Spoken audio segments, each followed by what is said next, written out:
Poin yang pertama adalah keislaman. Poin yang kedua adalah keindonesiaan.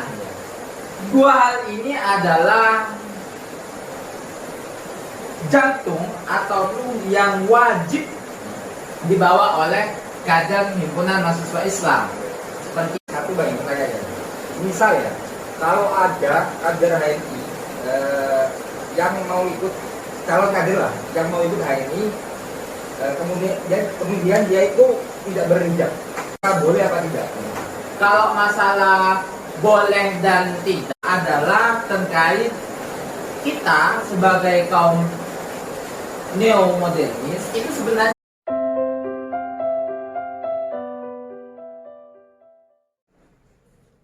Ya, assalamualaikum warahmatullahi wabarakatuh. Waalaikumsalam warahmatullahi wabarakatuh. Kembali lagi bersama Pak Capa episode keempat dengan tema perkembangan pakaian kader HMI sebagai identitas budaya.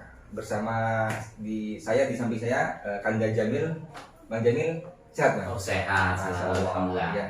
Jadi kita ini Bang bahas mengenai pakaian sebagai identitas HMI. Menurut Bang Kanda Jamil, perkembangan pakaian sebagai budaya itu dari masa-masa gimana Bang? Perkembangan untuk saat ini? Ya. Ini kajian yang bisa kita diskusikan. Ya. Karena memang masalah pakaian dan juga lain sebagainya, bagaimana korelasi budaya dan Islam ini menjadi kajian yang penting bagi himpunan mahasiswa Islam. Nah, oleh sebab itu identitas kita adalah Islam. Nah, hal itu sesuai dengan ayat Al-Quran Surat Al-Ahzab ayat 59. Tentu ada pedoman-pedoman pokok yang wajib kita taati dan lain sebagainya.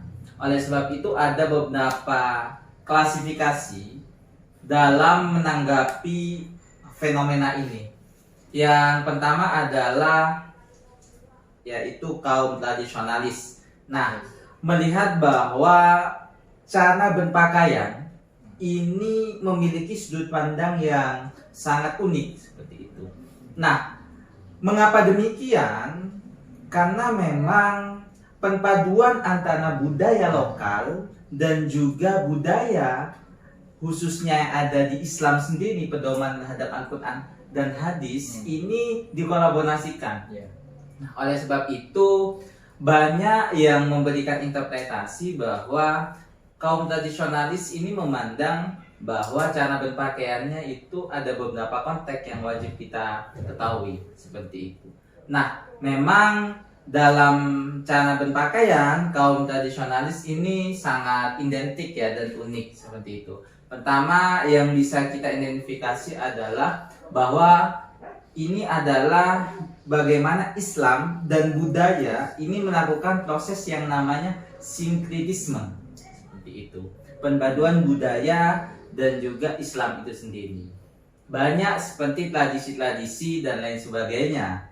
Tapi dalam konteks ini adalah budaya berpakaian ini menjadi sangat menarik seperti itu. Contohnya adalah bagaimana kita bisa mengetahui bahwa ini adalah kaum tradisionalis. Nah, tentu dalam konteks budaya, orang-orang perempuan khususnya di kaum tradisionalis ini lebih banyak menggunakan yaitu kebaya dan juga tidak menutup, pada waktu itu tidak menutup auratnya itu terlalu ketat seperti itu.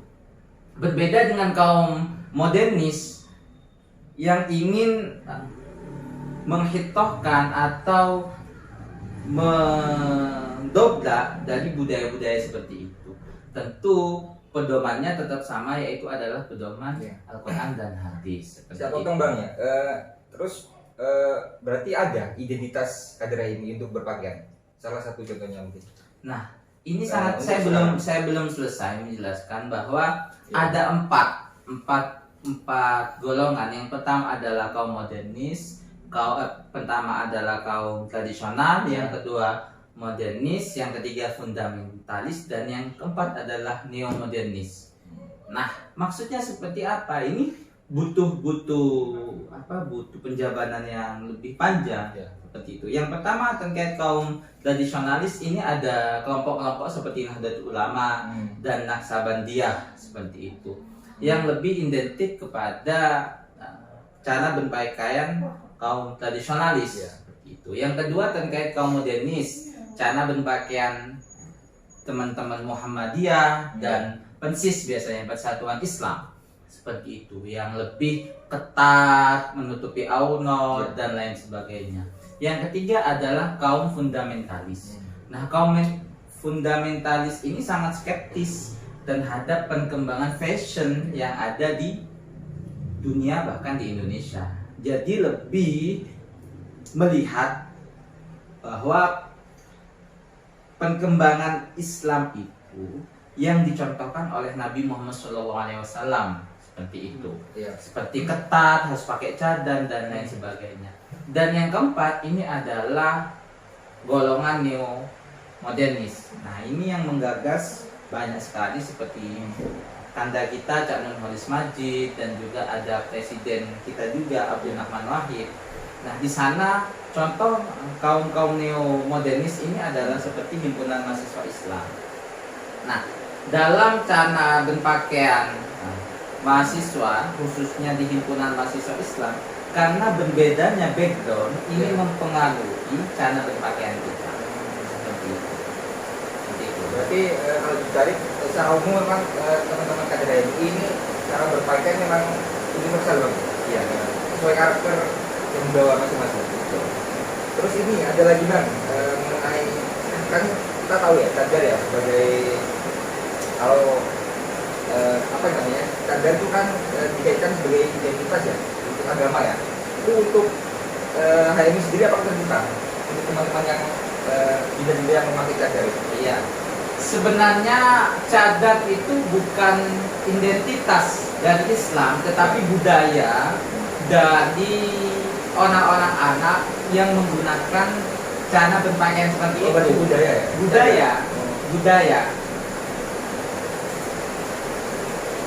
Oleh sebab itu, budaya-budaya yang ada, yang dibawa oleh para pelajar ataupun pendakwah yang datang ke Indonesia, itu membuktikan bahwa adanya keterbukaan dari mahasiswa, khususnya di organisasi himpunan mahasiswa Islam. Silahkan yang ingin menggunakan cadar dan lain sebagainya, kan itu bentuk budaya. Kita menganut golongan yang neo-modernis seperti itu. Bahkan bukan hanya dalam konteks cadar seperti itu. Bahwa perkembangan zaman ini kan sangat dinamis. Kita bisa melihat ketika Orde Baru bahwa kader-kader HMI itu ada beberapa yang tidak menggunakan jilbab bahkan. Mengapa demikian? Karena kebijakan yang dilaksanakan oleh Orde Baru membatasi konteks beragama di dalam publik seperti itu, dan menganggap, melabeli bahwa orang yang berjilbab dan lain sebagainya, bahkan bercadar di mana publik itu sebagai Islam yang radikal. Oleh sebab itu, bahwa di HMI sangat terbuka, inklusif dan progresif. Kita berpikiran sangat terbuka sekali dengan hal-hal seperti itu. Mengenai tadi sempat disinggung mengenai Islam radikal.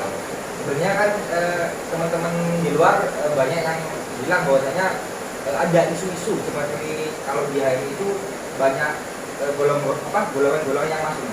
Artinya golongan-golongan Islam yang cenderung ekstrim bisa masuk. Itu apakah ada ini, Bang? Keterbukaan, Bang? Nah, sebenarnya kita dalam konteks berhimpun ini memiliki koridor yang jelas. Yang pertama adalah kita tentu, poin yang pertama adalah keislaman. Poin yang kedua adalah keindonesiaan. Dua hal ini adalah jantung atau yang wajib dibawa oleh kader himpunan mahasiswa Islam seperti itu. Tentu kita tidak menerima Islam yang radikal seperti itu, karena memang golongan neomodernis ini menerima paham-paham yang terbuka, tetapi dalam konteks tidak Islam yang radikal tentunya, Islam yang ekstremis seperti itu, yang mengkafir-kafirkan dan lain sebagainya seperti itu. Karena kita berkomitmen untuk menjaga negara kesatuan Republik Indonesia seperti itu. Ini satu bang pertanyaannya.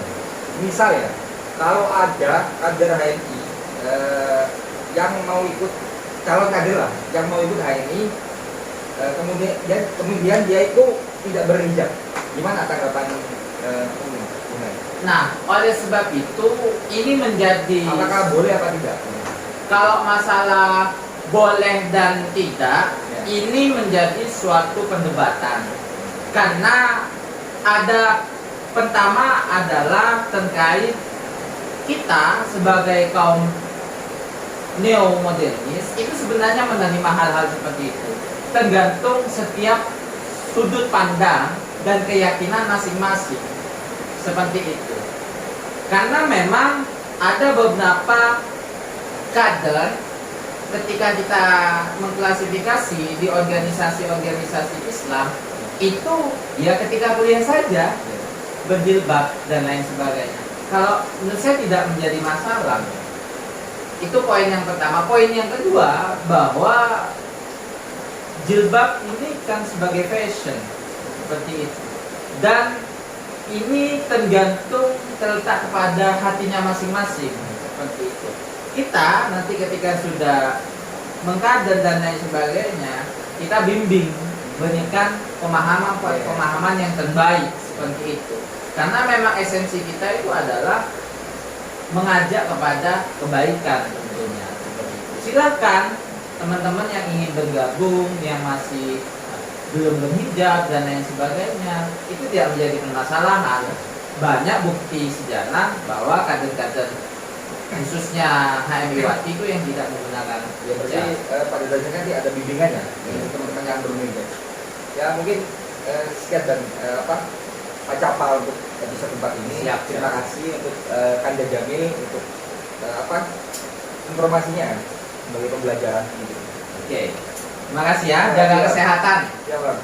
Yakin usaha sampai. Wassalamualaikum warahmatullahi wabarakatuh. Waalaikumsalam warahmatullahi wabarakatuh.